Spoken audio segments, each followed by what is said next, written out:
મહાકાળી દિવ્ય શક્તિધામની આ ચેનલમાં સર્વે દર્શક મિત્રોનું હું હાર્દિક સ્વાગત કરું છું। વહાલા દેહધારીઓ, નાના મોટા ભાઈઓ, બહેનો, વૃદ્ધો, વડીલો, સાધુઓ, જ્ઞાનીઓ, બ્રહ્મજ્ઞાનીઓ, બ્રાહ્મણો, આપ સર્વે દર્શક મિત્રોને શ્રી પંચાયતી તપોનિધિ નિરંજની અખાડાના સ્વામી શંકરપુરી મહારાજના ઓમ નમો નારાયણ। જય શ્રી કૃષ્ણ, જય દ્વારિકાધીશ। વાલા ભક્તો, ગુપ્ત નવરાત્રી આવી રહી છે। ગુપ્ત નવરાત્રી અષાઢ મહિનાની એકમથી એટલે કે હવે 2-3 દિવસ બાકી રહ્યા છે, શરૂ થઈ રહી છે।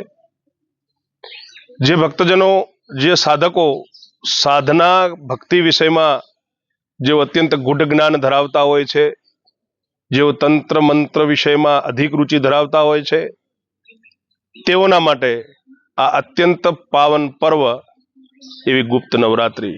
અંબુવાસી મેળો હમણાં જ કામરૂદેશ કામાખ્યામાં પૂર્ણ થયો। માં કામાખ્યા આપ સર્વેનું કલ્યાણ કરે, માં મહાકાલી આપનું કલ્યાણ કરે। એ ગુપ્ત નવરાત્રી વિશે 2-4 વાતો કરવા માટે આવ્યો છું। વિડીયો સ્ક્રોલ ન કરતા, સ્કીપ ન કરતા વિડીયો જરૂરથી જોશો, આપ સર્વેને આનંદ આવશે મારા વાલા। જેટલો બને તેટલો વિડીયોને શેર કરશો, આ ચેનલને સબસ્ક્રાઇબ કરશો અને માતાજીના મંદિર નિર્માણમાં એના લાભાર્થે આ બધા વિડીયો અને કથાઓ થઈ રહી છે, તો જે યોગ્ય યથાશક્તિ દાન પણ અવશ્ય આપશો। ચેનલના ડિસ્ક્રિપ્શન બોક્સમાં મારો મોબાઈલ નંબર છે, આપ માહિતી માટે મને કોલ પણ કરી શકો છો દાન આપવા માટે।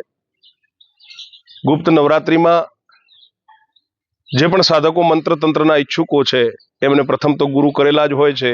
જેઓએ ગુરુ કરેલા છે તે લોકો વિષયમાં વાતચીત કરું છું। જેમને ગુરુ કરવાના બાકી છે તેઓ તો ગુપ્ત નવરાત્રીમાં કંઈ કરે તો પણ એનું ફળ કંઈ હોતું નથી, શૂન્ય જ હોય છે, ગમે તેટલા મંત્રો કરે। વર્ષમાં 4 નવરાત્રી હોય છે। એક ચૈત્રીય નવરાત્રી, આસો મહિનાની શારદીય નવરાત્રી, મહા મહિનામાં ગુપ્ત નવરાત્રી આવે છે અને આ અષાઢ મહિનામાં ગુપ્ત નવરાત્રી આવે છે। આ 4 નવરાત્રી હોય છે। 36 દિવસ દેવી દુર્ગાના એટલે કે માતા નવદુર્ગાના માનવામાં આવ્યા છે। આદિશક્તિ, પરાશક્તિ, માં મહાકાલીના 10 મહાવિદ્યાઓના માનવામાં આવ્યા છે।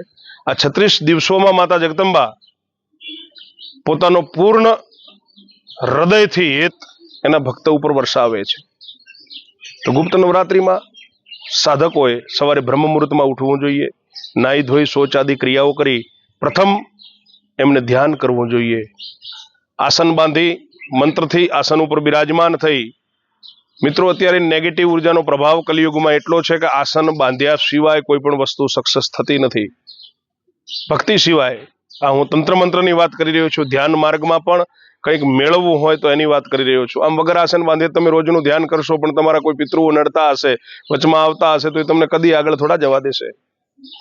આસન મંત્ર બાંધ્યા પછી મંત્રથી આસન બંધિત કરી આપ એની ઉપર બિરાજમાન થઈ અને થોડી વાર ધ્યાન કરશો, આપના ઈષ્ટદેવનું સ્મરણ કરશો અને પછી અખંડ નવરાત્રીમાં, ગુપ્ત નવરાત્રીમાં અખંડ જ્યોત જલાવવામાં આવે છે। જે જ્યોતની આગળ બેસી અને જે તમારા મંત્રો છે, જે મંત્રનું ટાર્ગેટ પૂરું કરવાનું છે 11,000, 21,000, જેમ આડા દિવસોએ નવરાત્રી સિવાય કોઈ પણ મંત્રના અનુષ્ઠાનના 1.25 લાખ જાપ કરવાના હોય તો એ જ મંત્ર જો નવરાત્રીમાં સિદ્ધ કરવામાં આવે તો 11,000 મંત્રોથી સિદ્ધ થઈ જાય છે। આડા દિવસોએ તમે 10 માળા કરો અને નવરાત્રીમાં 1 માળા કરો, એટલો પ્રભાવ નવરાત્રીનો છે। તો એ તમે જે પણ અનુષ્ઠાન કર્યું હોય, કળશ સ્થાપના કરી હોય, તેની આગળ બેસી પૂર્ણ શ્રદ્ધાથી, મનથી, વચનથી, કર્મથી એ માળા કરશો, એ જાપ કરશો એટલે મંત્ર તમારો સિદ્ધ થશે। નવરાત્રીમાં કરી પાળવાનું મહત્વ વધારે હોય છે। જેમ ડૉક્ટર જોડે દવા લઈએ ત્યારે દવા કરતાં ડૉક્ટર કરી પરહેજ પાળવાનું કહે છે, તેમ નવરાત્રીમાં જમીન ઉપર સૂવું જોઈએ।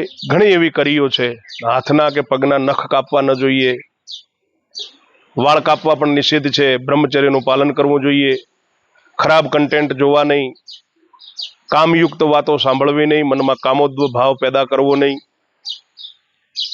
લગભગ ગુપ્ત રહેવું, એવા વાતાવરણથી દૂર રહેવું, તામસિક ખોરાક ખાવો નહીં, બને ત્યાં સુધી ભોજન એકવાર કરવું, એ પણ લસણ ડુંગળી વગરનું, સાત્વિક કરવું, મરચાનું સેવન ઓછું કરવું, જેથી આપ આપનું બ્રહ્મચર્ય જાળવી શકો અને 9 દિવસ અખંડ બ્રહ્મચર્યમાં રહી અને માં ભગવતીના જો જાપ કરવામાં આવે, એના મંત્રો કરવામાં આવે તો જરૂરથી મંત્રની સિદ્ધિ મળે છે અને આપ આપના જે પણ કાર્ય મોહન, વશીકરણ, ઉચ્ચાટન, સ્તંભન, ઉદ્દેશન જે પણ કાર્ય માટે મંત્ર કરી રહ્યા છો તેમાં સફળતા અવશ્ય મળે છે તથા ભક્તિ પણ જે કરતા હોય માં જગદંબાની એમને એની ભક્તિનું ફળ અવશ્ય મળે છે. ભક્તિ માટે ગુરુએ જે મંત્ર આપેલો હોય છે માતાજીનો કે નવદુર્ગામાં સપ્તપદી પદમાં જે મંત્રો છે તે પણ કરી શકો છો.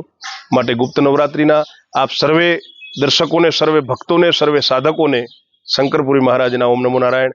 જય શ્રી કૃષ્ણ, જય દ્વારિકાધીશ. આપ સર્વેને આ આવનારી શરૂ થનારી ગુપ્ત નવરાત્રિની વિશેષ શુભકામનાઓ. માં 10 મહાવિદ્યામાં મહાકાળી આપ સર્વેનું કલ્યાણ કરે. ઓમ નમો નારાયણ.